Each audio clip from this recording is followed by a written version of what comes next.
Thierry Laurent, bonjour. Bonjour. Un grand merci d'avoir accepté l'invitation de la Fringale Culturelle, c'est un plaisir. Pour moi aussi.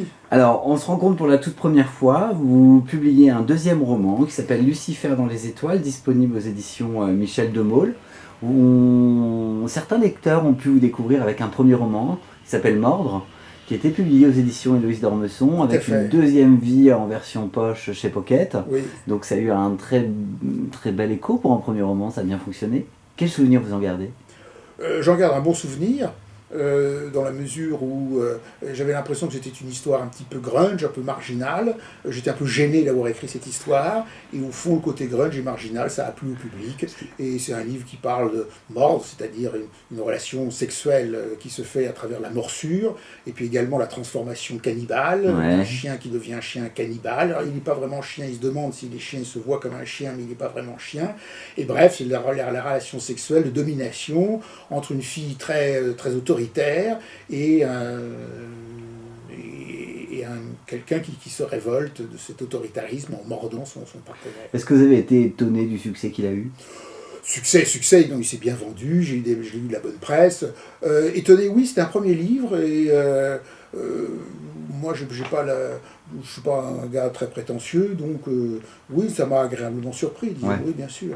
Alors aujourd'hui, on se voit pour votre deuxième roman, Lucifer dans les étoiles. Moi, ce que je remarque, c'est qu'entre les deux, il s'est passé quand même pas mal d'années.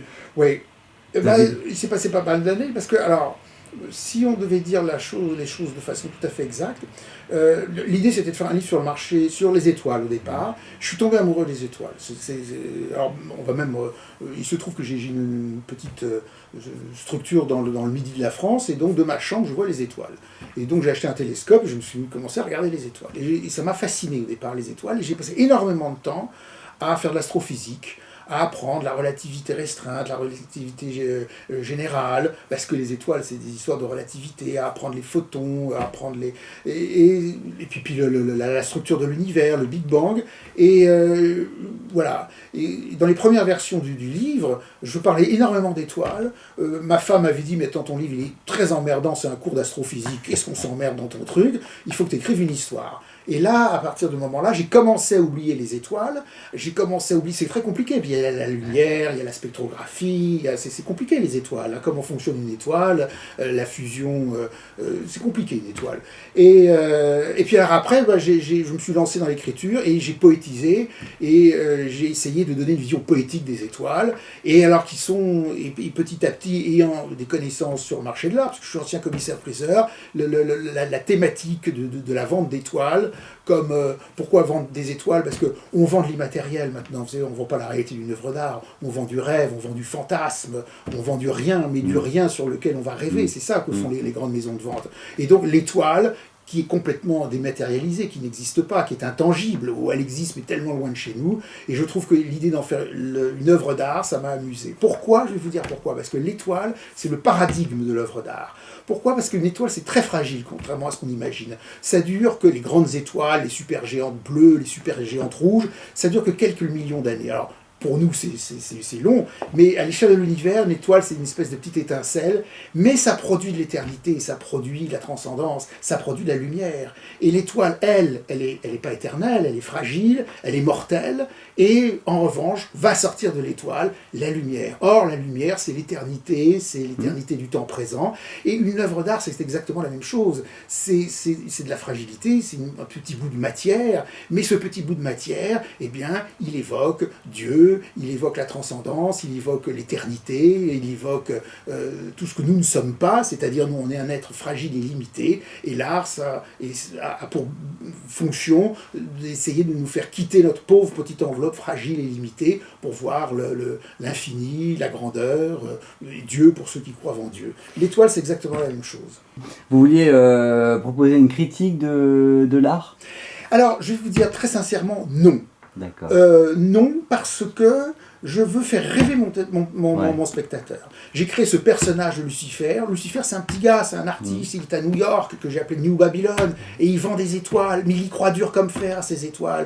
Il dit, moi, je vais vous vendre de l'éternité. Si vous achetez mon étoile, vous allez vous réveiller dans les lumières du cosmos. Et moi, bien sûr qu'il y a une critique du marché de l'art, parce que j'aime bien me moquer des gens, ils sont grotesques, hein, le collectionneur. Vous connaissez bien. Ah, je l'ai vu, oui, je le connais, je le fréquente depuis 20 ans, le marché des étoiles. Parce que vous êtes commissaire-priseur. J'étais commissaire-priseur, donc je le connais bien. Mais excusez-moi, j'en reviens à mon idée. J'ai voulu faire...